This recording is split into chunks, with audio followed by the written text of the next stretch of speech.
So today we're going to talk about the political continuum and more importantly, the voting patterns.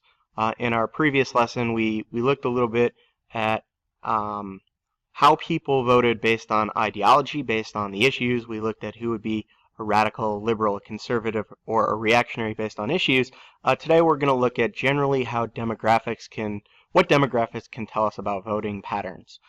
Note that this does not mean that every single person in this group will vote for a party, but if we look at trends over history, we see that people who come from certain backgrounds generally tend to vote radical and liberal, and others tend to vote conservative and reactionary. And so that's what we're going to look at right now. We're looking at a generalization. We're not saying every single person, we're just generalizing. So our goal for today is to describe the various factors that influence voting patterns. And there are a number of factors that will influence voting patterns. Some of the most basic will be your family. You learn most of your political socialization through your family. So whatever your family's background is, whether it be economic status or occupation, they are most likely to shape what you believe. Your religion, your age, and what's going on in the world also tend to have a big impact on which political party you're voting for. And so these things will change over time.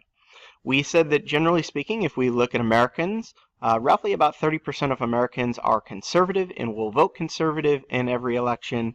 Roughly about 30% of Americans are liberal and will vote liberal in every election. And then the other 30 to 40% are somewhere in between.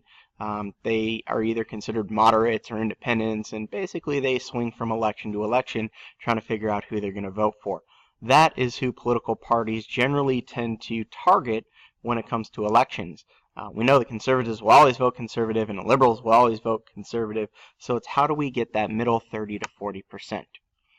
I think it's important that with everything we look at today, we're going to kind of chunk together radicals and liberals, and we're going to consider them almost the same thing, and conservatives and reactionaries, and consider them almost the same thing.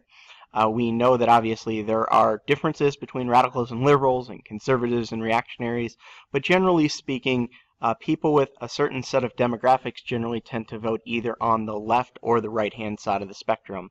And we don't have a lot of statistics to show that people who lean more to the left vote more one way or to the right one way when it comes to demographic patterns.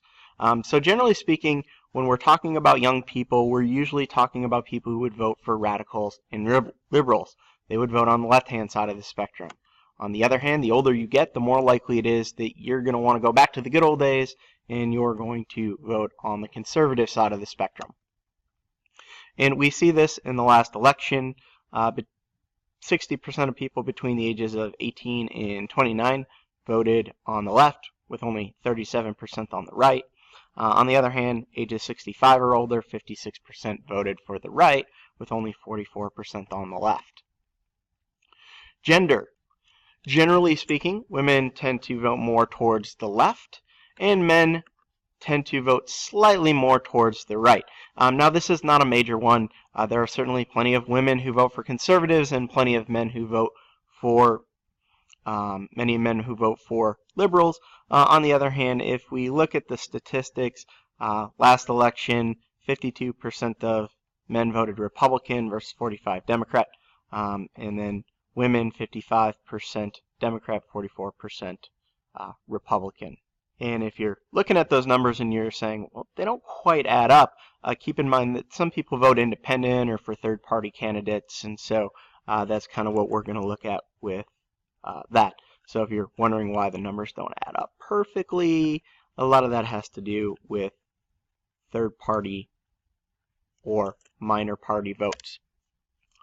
Income level. Generally speaking, the less income you have, the more likely it is that you're going to vote on the left, and the more income you have, the more money you make, you're going to vote on the right.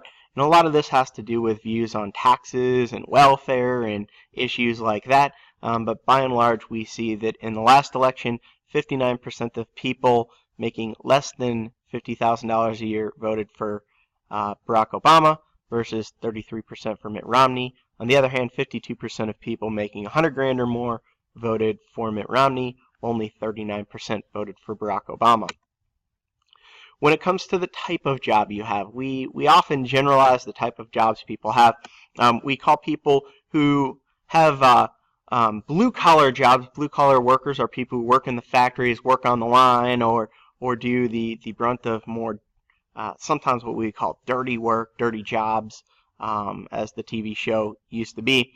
People who generally tend to be a member of a union tend to vote more towards the left.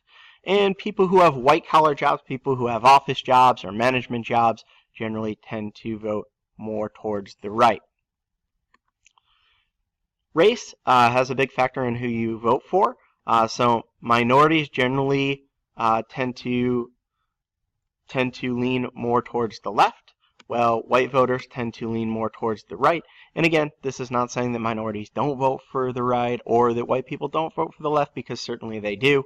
But if we look at white people in the last election, 59% went to the right, 39% went to the left. On the other hand, if we looked at African American voters, 93% went to the left, 6% to the right, and we see similar patterns with other minorities. Religion.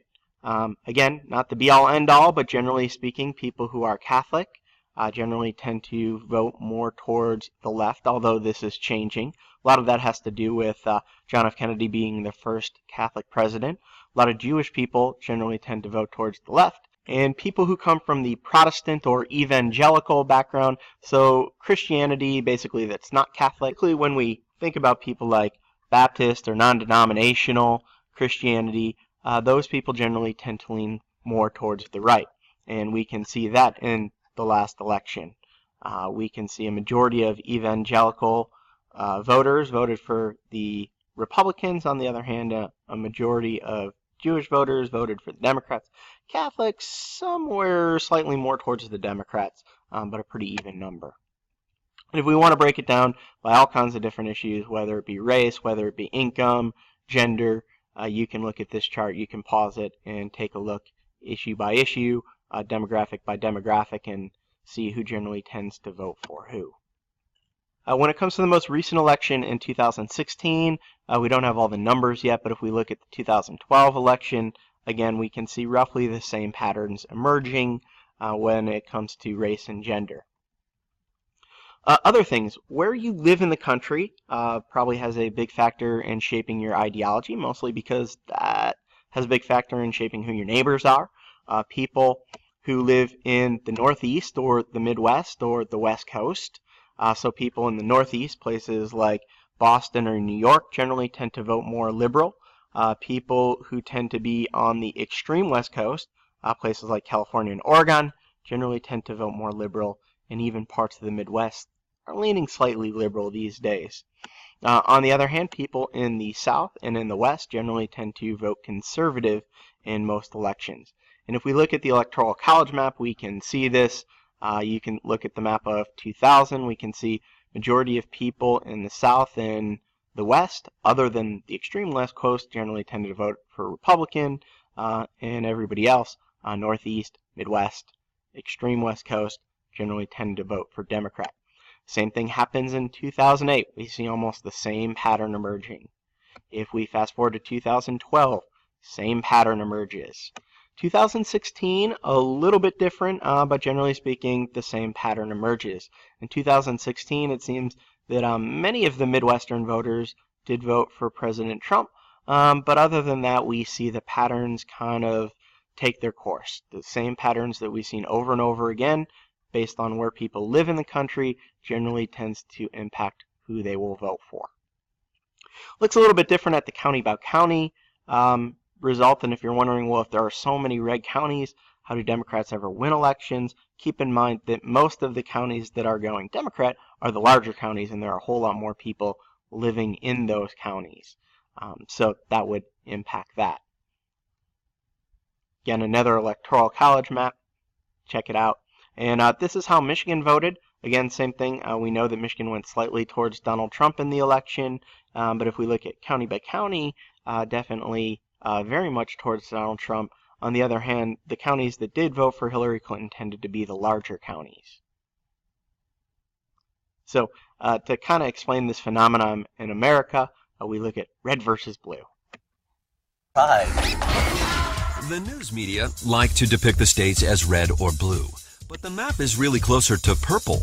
At the county level, only a few states in 2008 were solidly one or the other, like the reddest of red Oklahoma and bluest of blue Massachusetts.